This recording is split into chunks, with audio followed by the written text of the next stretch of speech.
Hello and welcome, my dear students of 10th Standard English Medium. Once again, I welcome you all to my class of English. And today we are going to study about figures of speech. Okay. अब ये figures of speech क्या होता है इसको आपने 9th standard में थोड़ा बहुत समझा होगा, इसलिए ऐसा नहीं है कि ये आपके लिए नया टॉपिक है. But the thing is, in this level, in 10th standard level, we are going to understand this unit in a more elaborate manner. Okay? सबसे पहले मैं आपको समझा दूं कि figures of speech जो है वो क्या है, what basically means, what basically stands for figures of speech. Figures of speech को poetic device भी कहा जाता है. तो मतलब साफ है कि generally it's directly associated with poems. लेकिन लिटरेचर की भाषा में अगर बताया जाए तो लिटरेचर के जो सारे फॉर्म्स होते हैं, फिक्शन, नॉवेल्स, ड्रामा, पोएम्स, ठीक है, शॉर्ट वर्सेस, सभी जगह पे राइटर जो है वो फिगर्स ऑफ स्पीच का यूज करते हैं. Okay, and why it is used widely in literature, तो उसका रीजन ये है कि just in order to attract the attention of the readers, the writers, the prominent writers especially, they prefer to make use of figures of speech. क्योंकि literature का कोई भी piece होता है, शॉर्ट स्टोरी होता है, फिक्शन होता है, या तो कोई नॉवल या तो पोएम होती है, तो उसमें रीडर्स का अट्रैक्शन पाना बहुत जरूरी होता है. In case if the reader is not attracted to the piece of literature, they are not going to read it, and that is the reason why probably figures of speech are widely used. Sometimes writer has made the use of the figures of speech unknowingly also. ऐसा नहीं है कि writer जो है वो जानबूझकर या ऐसा तय करके फिगर ऑफ स्पीच का यूज करता है, ऐसा कुछ नहीं होता है. अननोइंगली भी उसका यूज हो जाता है, and it is a kind of matter of art. एक आर्ट होती है कि कोई राइटर जो है अपना स्किल का इस्तेमाल करके, फिगर ऑफ स्पीच का इस्तेमाल करके कोई मैसेज या तो अपना फीलिंग जो है वो कन्वे करने की कोशिश करता है. Figure of speech is known as a poetic device also. तो हम कह सकते हैं कि पोएम से एसोसिएटेड है, लेकिन जैसा मैंने आपको आगे बोला कि it is used, the poetic device of figure of speech is widely used in other pieces of literature also. Now in case if we talk about the examination point of view, तो exam के लिए मैं इतना कहना चाहूंगा कि आपका जो कॉम्प्रिहेंशन पार्ट है, पोएम कॉम्प्रिहेंशन पार्ट, उसमें एक आध क्वेश्चन जो है वो फिगर ऑफ स्पीच से रिलेटेड होता है, और दूसरी जगह पे अगर कोई ऑब्जेक्टिव टाइप का क्वेश्चन आ गया, ठीक है, शुरुआत का जो आपका सेक्शन ए होता है उसमें ऑब्जेक्टिव टाइप का क्वेश्चन आ गया, तो उसमें भी फिगर ऑफ स्पीच से रिलेटेड क्वेश्चन होता है. ठीक है, तो जनरली देखा जाए तो पूरे पेपर में 2-3 मार्क का फिगर ऑफ स्पीच होता है, लेकिन ये इजी है. ओके, इसलिए हमारा टारगेट ये होना चाहिए, चाहे जितना भी 2-3 मार्क का है उससे 11 मार्क्स का फिगर ऑफ स्पीच का क्वेश्चन आए पेपर में, तो एक भी मार्क हमारा छूटना नहीं चाहिए. Because in case if you have made the detailed studies of figure of speech, it is very easy for you to understand. शुरुआत में आपको लगेगा कि थोड़ा सा चैलेंजिंग है, इतने सारे फिगर ऑफ स्पीच, यानी कि टोटल मिला के सिलेबस में 26 टाइप के फिगर ऑफ स्पीच में आपको एक्सप्लेन करूंगा, यानी कि बहुत डिटेल में हम इसका पढ़ने वाले हैं. ठीक है, तो नंबर्स ज्यादा लगते हैं, 26 यानी कैसे याद रहेगा, but with practice it's quite easy to remember, it's quite easy to identify the particular figure of speech which is used in line of poem. ठीक है, हाँ, कई बार ये भी होता है कि there are more than one figures of speech used in one line only. कोई एक आध लाइन पोएम की ऐसी होती है जिसमें एक नहीं एक से ज्यादा फिगर ऑफ स्पीच का उपयोग हुआ है. ठीक है, तो आपको जो फिगर ऑफ स्पीच प्रोमिनेंट दिखता है वो लाइन में, उसका सिलेक्शन करके उसका आंसर लिखना होता है. तो इन case if it is relevant, if your answer is relevant, then obviously you will get it right. Okay, तो ये उसका एक इंट्रोडक्शन मैंने फिगर ऑफ स्पीच का दे दिया. उसके बाद हम पढ़ने जा रहे हैं मेन कंटेंट, उसका फिगर ऑफ स्पीच का मेन कंटेंट. शुरुआत करते हैं। सबसे पहला फिगर ऑफ स्पीच जो होता है हमारा वो है सिमिली। ओके, मैंने ऑलरेडी बोर्ड पे एक्सप्लेनेशन उसका दे दिया है एग्जांपल्स के साथ, तो वन बाय वन सबको हम फटाफट समझेंगे। नॉर्मली हर एक फिगर स्पीच के रिलेटेड एक्सप्लेनेशन उसके कम से कम 2 एग्जांपल मैंने लिखे हैं। सो सबसे पहले आइए समझते हैं कि सिमिली क्या होता है। In case if I wish to explain simile, then I would like to explain it this way. Simile basically is a comparison between two unlike objects by using words as or like. Okay? Simile को identify करना बहुत आसान है, क्योंकि उसमें सिर्फ 2 चीजों का ध्यान रखना होता है कि 2 अनलाइक ऑब्जेक्ट का वो कंपैरिजन है। दूसरी बात ये कि कंपैरिजन करने के लिए एज और लाइक का इस्तेमाल किया गया है। ओके, एज और लाइक का यूज करके कंपैरिजन किया गया है, तो वो सिमिली है। It's very essential that comparison is there. Another thing is that comparison is made by using the words as और लाइक। ठीक है, तब वो सिमिली है। एग्जांपल्स मैंने लिखे हैं, 2 examples. First is it's as clean as a whistle. Okay, so something is compared with a whistle, and then there is a use of as also. ठीक है, something is compared with whistle by using the word as, यानी कि वो simile है। दूसरा example है he fought like a lion. So obviously he is compared with a lion. Okay, और comparison जो किया है उसके लिए लाइक वर्ड भी यूज किया है, तो सिमिली। आई होप कि आपको समझ में आ गया होगा। अब आगे बढ़ते हैं। कंपैरिजन से रिलेटेड दूसरा फिगर ऑफ स्पीच है, that is known as metaphor. Okay, metaphor का डेफिनेशन है a comparison where one thing is said to be something else. ठीक है, एक इनडायरेक्ट कंपैरिजन है जिसमें एक चीज को डायरेक्टली कुछ और बताया गया है। ओके, जिसमें in case if I want to explain you in a very simple manner कि सिमिली और मेटाफर जो है उसमें एक ही फर्क है, दोनों में कंपैरिजन होता है, लेकिन सिमिली में कंपैरिजन एज या लाइक वर्ड का इस्तेमाल करके किया जाता है, मेटाफर में एज और लाइक नहीं लिखा जाता है। Okay, one thing is said to be something else. For example, he is a lion in war. अगर हमने ऐसा लिखा होता कि he is like a lion, तो वो सिमिली हो जाता है, बट डायरेक्टली हमने ऐसा लिखा है कि he is a lion in war. So यहाँ पे भी कंपैरिजन तो है ही कि he is compared with lion, but there is no as or like, so it is metaphor. Okay, next one is children are little treasures. Okay, children are compared with treasures. अगर like होता बीच में कि children are like little treasures, तो ये simile होता है, लेकिन like या as नहीं है, but still there is a comparison between the two objects. Children and treasures without like or as, तो वो metaphor हो जाता है। ठीक है, अब आगे बढ़ते हैं। The third figure of speech, उसको भी समझना बहुत आसान है, is known as personification. Okay, personification नाम से थोड़ा सा क्लियर हो जाता है कि a person's quality is assigned to a non-living object or an abstract idea. Okay, इंसानों का जो क्वालिटी होता है, इंसान के अंदर जो कैरेक्टरिस्टिक होता है, उनमें से कोई एक नॉन लिविंग ऑब्जेक्ट को असाइन किया जाता है, तो वो पर्सोनिफिकेशन में जाता है।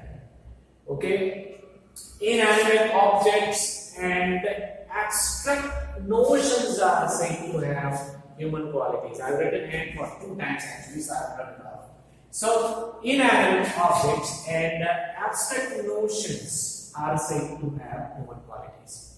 Inanimate object यानी ऐसी कोई भी चीज जिसमें लाइफ नहीं है, inanimate object, निर्जीव चीज जिसको हम कह सकते हैं वो, या तो कोई abstract notion, नोशन यानी कोई भी एब्स्ट्रैक्ट नाउन है, फॉर एग्जांपल लव है, फेथ है, कोई भी चीज, उसको अगर ह्यूमन क्वालिटीज दिया जाता है तो वो पर्सोनिफिकेशन।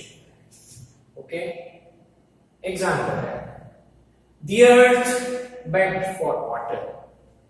ओके, बेग करना यानी मांगना कुछ, जैसे कि भीख मांगना, ऐसा हम कहते हैं। तो obviously we know that earth is an inanimate object, okay, and it is assigned a human quality of begging. Begging करना जो है वो एक्चुअली एक ह्यूमन क्वालिटी है। ओके, अर्थ के पास वो क्वालिटी नहीं हो सकता क्योंकि वो तो नॉन लिविंग ऑब्जेक्ट है, but still the writer has very effectively tried to give the human quality to a non living object which is earth। ठीक है, तो ये personification का एग्जांपल हो गया। Next example is lightning danced across the sky। Now dancing का जो quality है वो भी ह्यूमन से रिलेटेड है, but still their quality is assigned to lightning, so there is another example of personification in this case। Okay, now moving on, next one is apostrophe। Apostrophe means direct address is made to a non-living object or an abstract idea। Okay, कवि या तो writer जो है वो किसी non living object से बात कर रहा है। कई बार ऐसा हमें लिटरेचर में पढ़ने में आता है कि कोई कविता में कवि है या तो कोई पीस ऑफ लिटरेचर, प्रोज है या तो शॉर्ट स्टोरी है, ठीक है, तो उसमें किसी नॉन लिविंग ऑब्जेक्ट के साथ राइटर या नरेटर या कवि बात कर रहा है। ठीक है, तो वो ऐसे सेंटेंसेस जो होते हैं they are the examples of apostrophe. Okay, for example, O rain shower us with your blessings. यहां पे राइटर बात कर रहे हैं रेन के साथ। Okay, rain obviously is an abstract notion. अब उसके साथ कैसे बात की जा सकती है? प्रैक्टिकली तो वो पॉसिबल नहीं है, but out of the overpowering feelings the writer is literally talking to something which is inanimate. वो अकेला है, उसके साथ बात करने के लिए कोई इंसान, कोई ह्यूमन नहीं है। अकेलेपन में इंसान जो है ये एक्चुअली एक विचारों की प्रक्रिया है। It's a kind of a thought process which is going on in the mind of the writer और द नरेटर और a poet, but it is when sometimes it is expressed verbally also. ठीक है, तो verbally जब expression निकल जाता है कवि के मुंह से, तो कुछ ऐसे सेंटेंसेस निकलते हैं, O rain shower us with your blessings, कि हे बारिश तुम बरस के अब हमारे ऊपर आशीर्वाद बरसाओ, ऐसा कुछ सेंटेंस का ट्रांसलेशन होता है। ठीक है, तो बारिश के साथ कभी बात कर रहे हैं यहाँ पे, एपोस्ट्रोफी का एग्जांपल है। एंड सेकंड एग्जांपल वो भी कुछ ऐसा है, वेलकम ओ लाइफ। लाइफ को कवि जो है वो वेलकम करता है कि हे लाइफ, मैं तुम्हारा स्वागत करता हूँ। Life is an abstract notion, we can't talk with life as such practically, but still kind of a direct address is made to an inanimate object or an abstract notion. So again, there is another example of apostrophe here. Okay, अब दूसरे examples में आपको board पे दिखाऊंगा। Okay, examples number 5 to 8. So our next figure of speech is an alliteration. Alliteration का मतलब होता है कि repetition of the same consonant sound। अब इस चीज को जरा ध्यान से समझिएगा, repetition of word नहीं है ये, repetition of the same consonant sound। एक बेसिक नॉलेज की चीज है कि हमारे जो अल्फाबेट्स होते हैं उसमें कुछ अल्फाबेट्स जो है वो कॉन्सोनेंट्स होते हैं और कुछ जो है वो वॉवल्स। ओके, जो आवाज गले से निकलती है directly without interference of teeth और लिप्स, ठीक है, सीधी आवाज गले से बाहर निकल जाती है, फॉर एग्जांपल आ, ई, ठीक है, तो ये वॉवल साउंड्स हैं। लेकिन जो साउंड को प्रोड्यूस करने के लिए हम लिप्स या टीथ या तो टंग का सहारा लेते हैं, फॉर एग्जांपल प है, ब है, ट है, तो उसको कॉन्सोनेंट साउंड होते हैं। तो एक ही कॉन्सोनेंट साउंड का जब रिपीटिशन होता है सेंटेंस में या लाइन में तो उसको अलिटरेशन कहा जाता है। एग्जांपल के थ्रू हम समझते हैं। The round-tongued turtle is a curious cat. This is the first example. The round-tongued turtle is a curious cat. अब इसमें अलिटरेशन किस तरह से यूज होगा? So there is a repetition of the same sound. Here. Word same नहीं है। वापस आपको बता रहा हूँ यहाँ पे word same नहीं है। Word different है लेकिन sound जो है, especially the beginning sound of these two words. Okay, tongue and tugger. ठीक है? ये beginning जो letters हैं या वो जो consonant है, वो same है दोनों का, and therefore it is called alliteration. Okay? दूसरा एग्जांपल है where the otter whistles is made. Okay? यहाँ पे कौन से साउंड सिमिलर है? तो है वर्ब. Okay? दो टाइप के वर्ब होते हैं प्रोनाउंसिएशन में. ठीक है? एक लाइट वाला वर्ब जो के वी से हम उसका स्पेलिंग लिखते हैं, और जो हैवी वाला वर्ब जिसमें दो लिप्स को कंबाइन करके हम छोड़ते हैं. ओके, तो उसमें जनरली W यूज किया जाता है. यहाँ पे ऐसे दो वर्ड हैं WH verb where the otter whistles is made. Actually हमारा कंसर्न W से ही है क्योंकि हमें वर्ब प्रोनाउंस करना है.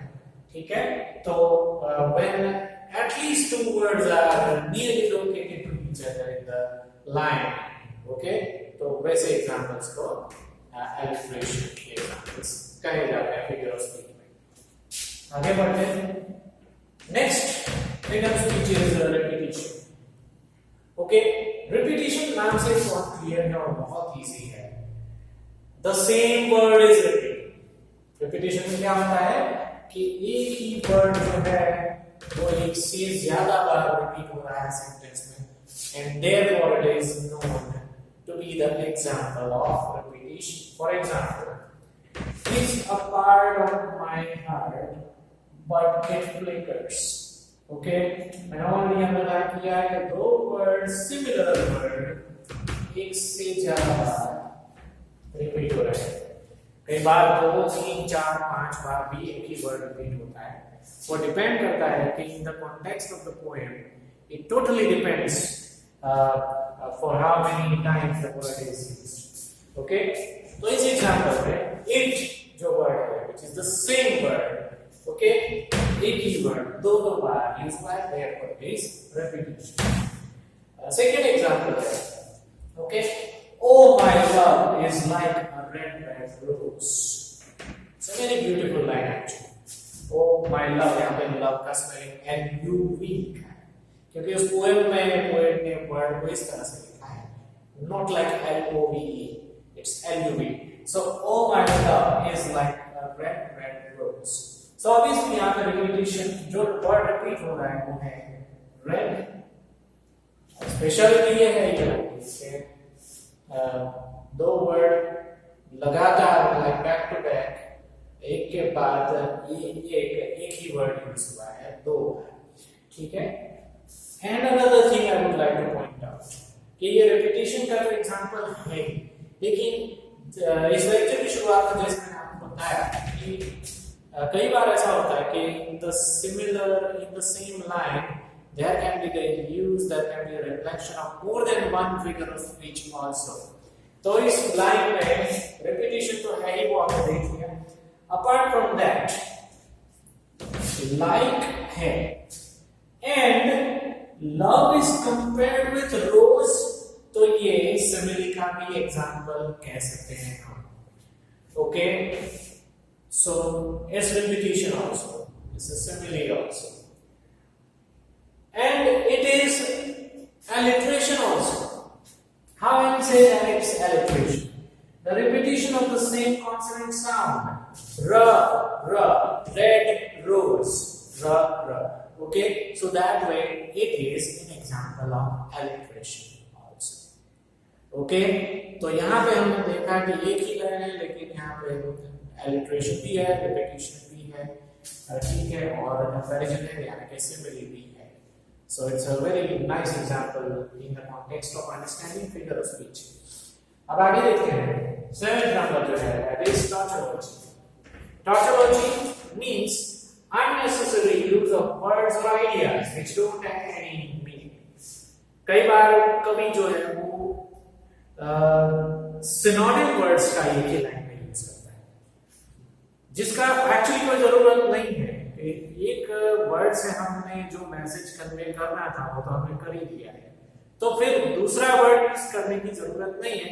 लेकिन सेंटेंस को ज्यादा अट्रैक्टिव बनाने के लिए, लाइन को ज्यादा अट्रैक्टिव बनाने के लिए कई बार poet prefers to endeavor such kind of stuff in his poetry. Okay, for example, leave this chanting and singing. अब ये हम समझ सकते हैं both are very common words. Chanting और singing दोनों का मीनिंग लगभग सेम होता है. अब सिर्फ उन्होंने ये लिखा होता कि leave this chanting तो भी मैसेज क्लियर था, लेकिन थोड़ा सा ज्यादा अट्रैक्टिव बनाने के लिए, थोड़ा सा ज्यादा इफेक्ट ऐड करने के लिए पोएट ने दूसरा उसके जैसा ही उसका ही सिनोनिम वर्ड ऐड किया और लाइन को थोड़ा सा लंबा भी. So leave this chanting and singing. ऐसा हो गया फिर बाद में. So there is a use of word which actually does not add any meaning into the line. Okay. दूसरा example. His clothes were old and ragged. Okay. यहाँ पे भी वैसा ही. His clothes were old and ragged. Old and ragged दोनों का meaning लगभग nearly same है, ठीक है. लेकिन फिर भी लाइन को ज्यादा इफेक्टिव बनाने के लिए unnecessarily दूसरे वर्ड का जो ओल्ड से मिलता जुलता दूसरा वर्ड है उसको राइट करना है पे यूज किया है, ठीक है. Next one is antithesis. इसको समझना बहुत आसान है. एंटी यानी ऑपोजिट, राइट. तो ये एक हिंट मैं आपको दे रहा हूं जिससे आपको ये याद रखना है कि एंटीथेसिस को किस तरह से याद रखना है. तो anti and opposite, it clearly means that there is the use of opposite words और opposite ideas in the line.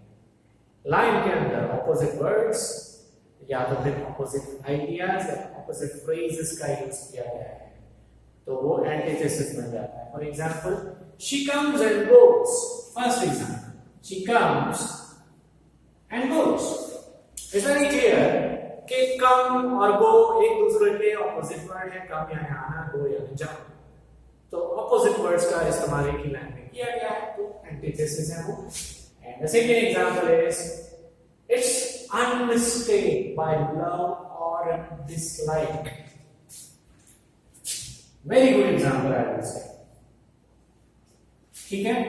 यहाँ पे ये लाइन, ये पोएम की मैंने पढ़ी है इसलिए आपको इसके बारे में बता सकता हूँ थोड़ा सा कि the name of this poem is mirror. तो मिरर के बारे में ये एक्चुअली लिखा है कि जो मिरर है उसके ऊपर लव या डिसलाइक का कोई असर नहीं होता है. Love, dislike both are opposite words, ठीक है. So it's a very beautiful example again of antithesis, ठीक है. तो फिगर ऑफ स्पीच में इस लेक्चर के लिए इतना ही. बाकी के फिगर्स ऑफ स्पीच जो है वो हम आने वाले लेक्चर में पढ़ेंगे. इसलिए अगर आपको ये समझ में नहीं आता है, कोई भी डाउट रह जाता है, मुझे कन्वे जरूर कीजिएगा मैसेज के जरिए, या तो फिर ये वीडियो एक दो तीन बार अगर आप देखेंगे तो ऑब्वियसली सब कुछ समझ आ ही जाएगा आपको, ठीक है. Thank you very much for watching this video. You have a fantastic day.